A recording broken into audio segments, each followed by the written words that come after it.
एक नेताजी के पुराने ढेर सारे वीडियो बाजार में घूम रहे हैं और उनके एक विचार से दूसरा विचार कितना कॉन्ट्राडिक्टरी है। नरेंद्र मोदी गाరు प्रधानमंत्री गाరు पवन कल्याण मर्चिపోయారు। మీరు దేశానికి ప్రధానమంత్రి అయితే अच्छे दिन आ जाएगा किधर है वो अच्छे दिन अभी तक नहीं दिखाए। ఆంధ్ర ఎంపీలని ఢిల్లీలో నిజంగా మాట్లాడతారు, మనల్ని కుక్కలతో పోలుస్తారు। మనకి ఇచ్చే జాతి గౌరవం ఆంధ్రులు ద్రోహుల పాలకులు చేసిన తప్పులకి ప్రజల శిక్ష ప్రజలక ఏం మాట్లాడతాం, ఎవరు మాట్లాడతాం? ఒక్కసారి మన కోసం వచ్చిన మోదీ గారికి, మన కష్టాలకు భుజం కాయడానికి వచ్చిన మోదీ గారికి, 5 కోట్ల మంది ప్రజల కోసం నేను ఉన్నానని చెప్పి వచ్చిన మోదీ గారికి ఒక్కసారి బలంగా కరతాళ ధ్వనులతో ఘన స్వాగతం పలుకుదాం। భారతీయ జనతా పార్టీ నాయకులు, కాంగ్రెస్ పార్టీ నాయకులు ఇద్దరు ఏకమై మమేకమై అడ్డగోలుగా రాష్ట్రాన్ని విభజించి తెలుగుదేశం ఎంపీలని చితగ్గొడతా ఉంటే ఈ రోజు వెళ్ళి వాళ్ళు కాళ్ళు పట్టుకొని తిరుగుతూ ఉన్నారు చంద్రబాబు నాయుడు గారు। ఏం మాట్లాడతాం వీళ్ళ గురించి? పౌరుషం లేదా మీకు? ఆత్మ గౌరవం లేదా? సిగ్గు లేదా? శరం లేదా?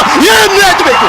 దేశ ప్రజల ఆశీస్సులతో ముచ్చటగా 3వ ప్రధానమంత్రి అవ్వబోతూ హ్యాట్రిక్ కొట్టబోతున్న శ్రీ మోదీ గారికి ఆంధ్ర రాజ్య ప్రజల తరపు నుంచి ఎన్డీఏ కూటమిలో భాగస్వామ్యమైన 3 పార్టీలు భారతీయ జనతా పార్టీ, తెలుగుదేశం, జనసేన తరపు నుంచి శ్రీ నరేంద్ర మోదీ గారికి ఘన స్వాగతం పలుకుతూ హృదయపూర్వక నమస్కారాలు తెలియజేస్తున్నాను। టీడీపీతో చదవగట్టడానికి నాకేం పిచ్చింది? సైకిల్ చైన్ తెగిపోయి చాలా సంవత్సరాలు అయిపోయింది వాళ్ళకి। ఇప్పుడు సైకిల్ చైన్ లేకుండా సైకిల్ ఎక్కడికి వెళ్తే అక్కడే దొక్కుతుంది, అక్కడే ఉన్నారు। వాళ్ళకి తిరిగిన ఫీలింగ్ ఏదో కష్టపడుతున్న ఫీలింగ్ అంటే స్టాండ్ వేసుకుని తొక్కుకోమని సైకిల్ చైన్ లేని సైకిల్ ఆ ఉన్న సైకిల్ మనం ఎప్పుడు తెంపేసాం? 2018లో వాళ్ళ అవినీతిని చూసి తెంపేసి పక్కన పెట్టాం। జనసేన, తెలుగుదేశం కలిపి పోటీ చేయబోతున్నాయి ఎన్నికల్లో, ఖచ్చితంగా పోటీ చేయబోతున్నాయి। ఇది కష్టంగా ఉండొచ్చు, అలాగే ఖచ్చితంగా భారతీయ జనతా పార్టీ దీనికి కలిసి వస్తుందని నేను సంపూర్ణంగా విశ్వసిస్తున్నాను, నమ్ముతున్నాను, అదే జరుగుతుంది। టీడీపీ వాళ్ళు ఏమంటారు? వాళ్ళకి 10 సీట్లు 15 సీట్లు పడేస్తే వాళ్ళు తిరుగుతారండి పవన్ కళ్యాణ్ జనసేన సైనికులు మనల్ని కించపరిచింది। అది ఏమీ ఆశించకుండా సహాయం చేస్తే వాళ్ళకి వాళ్ళ కుక్క బిస్కెట్లు పడేసి 15 సీట్లు పడేసి ఇది వాళ్ళ మాటలు బాధ కలగదా? మనకి కోపం రాదా? మనకి